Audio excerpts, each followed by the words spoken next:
Hey guys, welcome back to another episode. Today we are talking to Farzeen. Is that how I say your name? Yes. Amazing. And she's going to be telling us about her journey as an influencer and how she has gotten to where she is today. Will you just introduce yourself, please? Hi guys. I'm Farzeen, also known as Zini on TikTok. And yeah. Amazing. Okay. So let's just keep it super simple, super easy. And why don't you just Okay, tell me cool. how you started off as an influencer? So I started off, I can't remember if it's in COVID or a bit before COVID, when TikTok became a craze. I actually didn't want to download the app, but my cousin forced me to.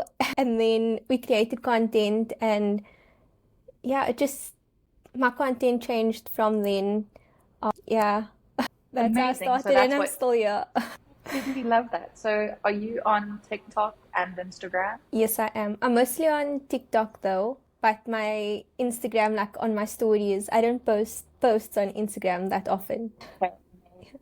How did you decide which platforms to focus on? So I just started on TikTok and I felt like I just focused on that. And then I always had Instagram. So I thought, let's post my content on Instagram. And I felt like it wasn't really working out for me on Instagram. So I just focused on TikTok. That's why I'm not that active on Instagram posts. Amazing, amazing. So, how did you first start building your online presence?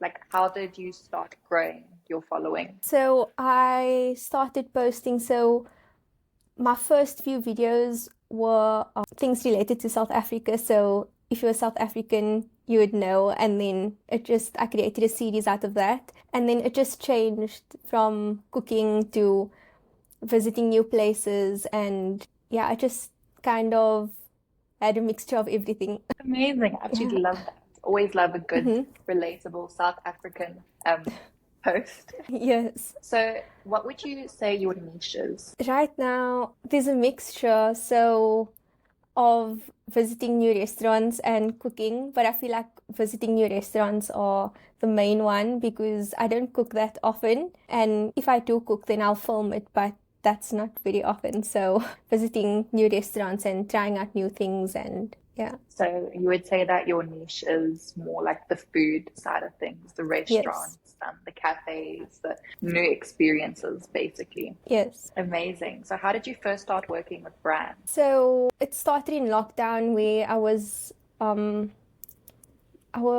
what was I doing? So the trends that was going around, like the printing on the shirts, the DIYs at home, and then local businesses contacted me, and then I did reviews for them. And now it's bigger, I would say, bigger restaurants and brands. Amazing, amazing. How did you go to them or did they come to you? They came to me.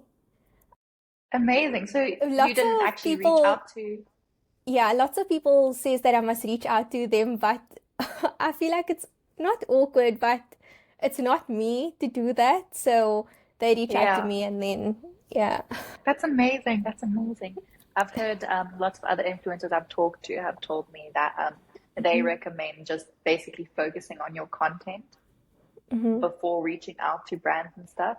And they Yes. told me that while you're focusing on your content and just like the quality of your content, and the brands will start coming to you. So Yes, definitely. That's true. that's really cool. Can you Mhm. share your experience of a first time a brand approached you? So the first time I think it was an Instagram DM from a brand, and I was super excited because it's not something that I was used to because I just started TikTok and then brands started reaching out and it felt cool and I was just excited sharing the experience and also helping the brand in a way to get that exposure. Yeah, that's something I try to focus on, and my aim is to help those businesses get the exposure they want and they need. So, yeah. Particularly love that. Have you ever faced Hmm. any like negative feedback from a brand when you would produce the content? Were any of the brands that you worked for like unhappy with your content Not really. I haven't gotten like negative feedback from the brand or from my from the audience. brand? Oh, We'll from get the onto the brand? audience No. later. Oh, okay. No, I haven't, but a few of the brands that I worked with, they asked me to send the videos to them before, and there was only one occasion where they asked me to change a few things, but not where I had to make a whole new video or yeah. Amazing. Okay, well, while we're Yeah. on that, have you Mm-hmm. ever faced any negative feedback from your audience? Yes, I have. And I feel like anyone in this industry would say they have because starting off, it's not that easy. Like, there are Mhm. people that's gonna like the content that you produce, but then there are others that don't, and they just find something small to pick on you about or yeah, so I try to block them out. I ignore the comments. That's one thing I do. I don't read my comments because sometimes the negative comments really affects a person, and I try to tell myself that they don't know what they're talking about. They don't know me on a personal level. So yeah, so I try to block it out and ignore the comments. Amazing. Yeah, I Mm-hmm. mean, as an influencer, one of the biggest things you're going to face is hate from Mm-hmm. other people. So, Yes. would you say just not reading the comments is how you deal with it? Yes, I feel that's the main way I deal with it because if I'm going to read it, it's going to affect me. So I rather stay away from Yeah, it. yeah. No, I Yes. agree 100%.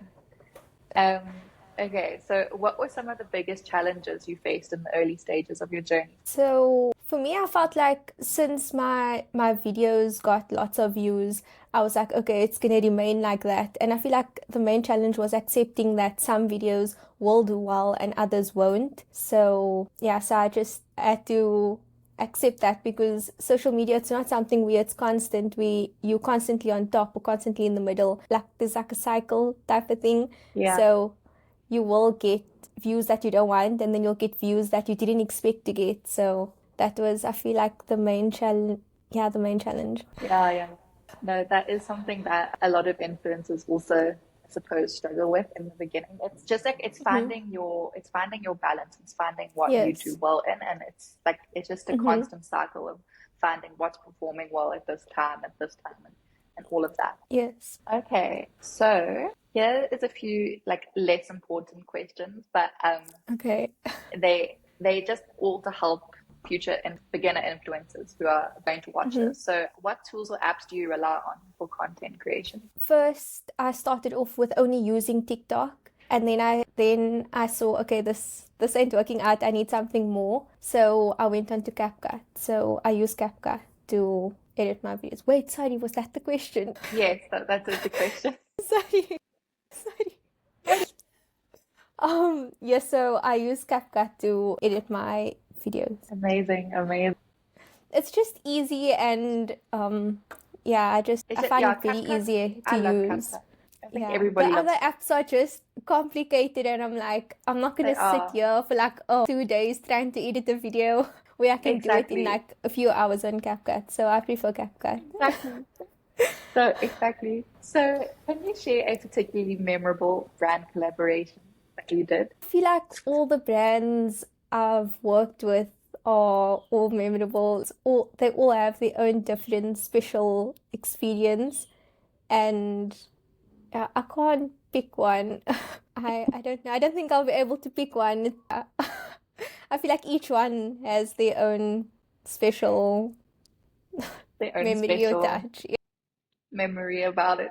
Okay, amazing. So I've got a few questions that we are just going to end Mm-hmm. with, and this is just basically advice from you to the new influencers who'll be watching this. But what's one mistake you've made in your journey that you would advise others to avoid? I feel like having the mindset that if you post once or twice, then you're gonna you will receive the audience you want to. You need to constantly post and you need to keep up with that. And then also not setting high goals for yourself. Posting like 5 videos and only gaining 100 followers, that's a big milestone. And I feel like they should accept that and just work their way up and not expect a lot. And also, what I've noticed is that some like starting apps, creating videos and putting so much effort into the videos doesn't get that much of an audience. But if you post something and you record something and it doesn't take that much of an effort, it gets a lot more views. So, Yeah, that is something that I've also noticed. I mhm. agree with that. Okay, so what advice would you give to someone just starting out as an influencer? Just do it. I feel like in the beginning you hesitate and you're like, should I do it or shouldn't I? You're never gonna know if it's your thing if you don't start. And yeah, just do it. Just do it. Yeah, just do it.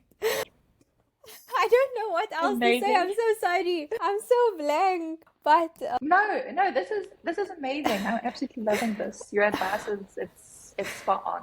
yeah, Okay. I don't. What do you think are the most important qualities for success in this field? Okay, that's. So just What like do you think? person, what do I think? Well, obviously, like I think that to be successful as an Mm-hmm. influencer, you have to be passionate, Yes, definitely. honest. You need to love what you do because otherwise you're just gonna create something and just like throw it out there. You need Exactly. to love it and put as much, I wouldn't say effort because I just said now that don't put so much effort into it, but produce quality content, something that people are willing to watch and something that you yourself is willing to watch because you don't want to produce something that you don't want to watch but expect other people to watch. Yeah. No, exactly. That's awesome. Mhm. 100%. So if you could go back to when you first started, what would you do different?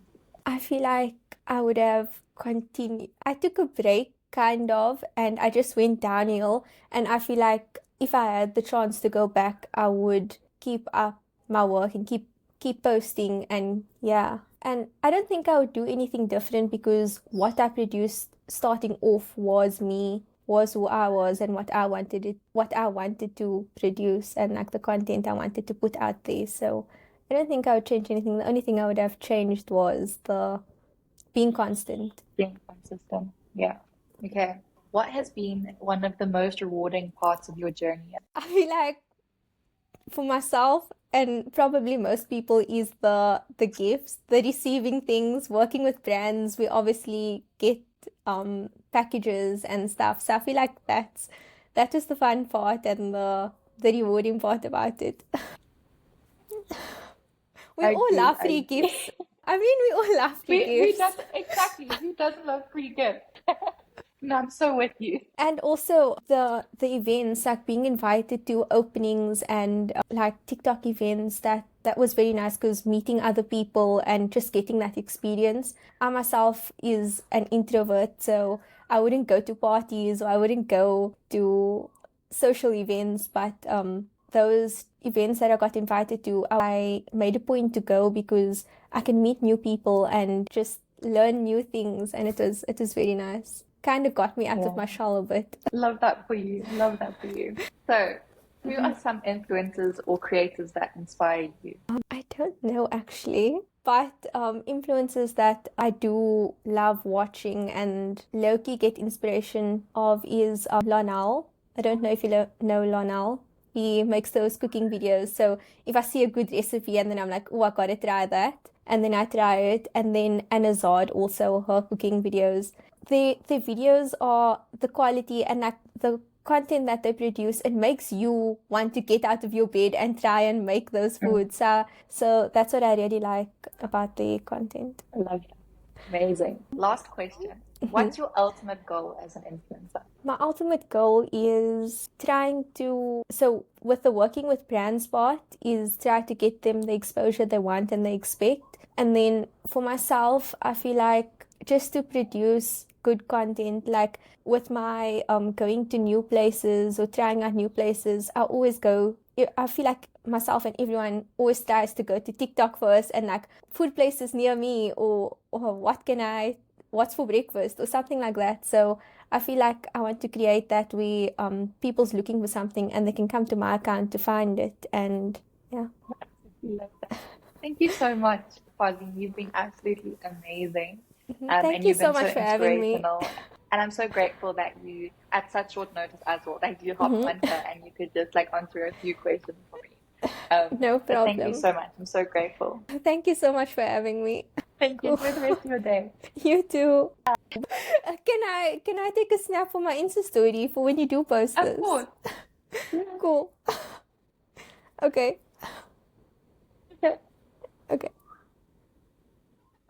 Cool. Thank you so much. You were so beautiful. Thank you so much for having Thank me. you so much. Thank Bye. you. Bye. Bye.